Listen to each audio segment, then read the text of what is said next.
President Adams wrote that James Otis's condemnation of general warrants was the spark that fired the passion of the American Revolution. We were once outraged and dismayed and spurred to resist when British soldiers came knocking at our door with illegitimate warrants, seeking taxes on our papers.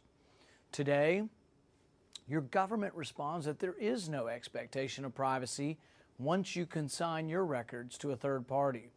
Your government argues that the Fourth Amendment applies not at all to your bank records, your Visa bill, your internet searches or purchases, or emails. If not resistance, shouldn't there at least be outrage? One need not conjure up images of 1984 to be alarmed. Imagine for a moment what information can be gathered from your Visa bill.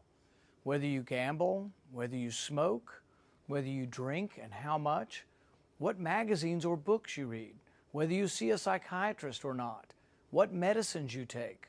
All of this private information and more can conceivably be deduced from your Visa bill.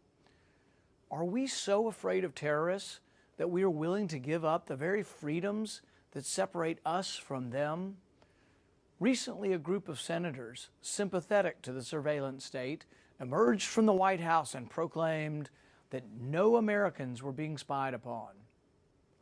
In the blink of an eye, the surveillance state was made to disappear through the legerdemain of defining it out of existence. They decreed that collecting your data, that collecting millions of your records daily, is not spying. It reminds me of a scene from the Book of Laughter and Forgetting by Milan Kundera. He tells of a scene in post-World War II Prague. He describes a balcony. The communist Gottwald smiles to the crowd. It's snowing. His comrade, Clementus, offers him his fur hat. Gottwald dons the hat.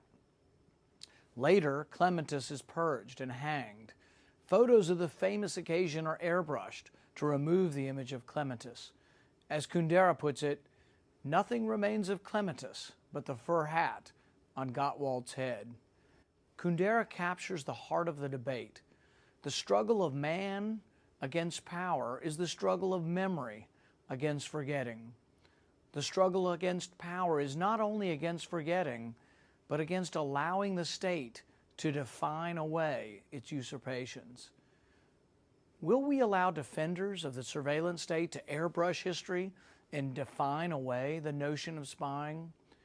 Will we sit idly by as our expectation of freedom is defined downward?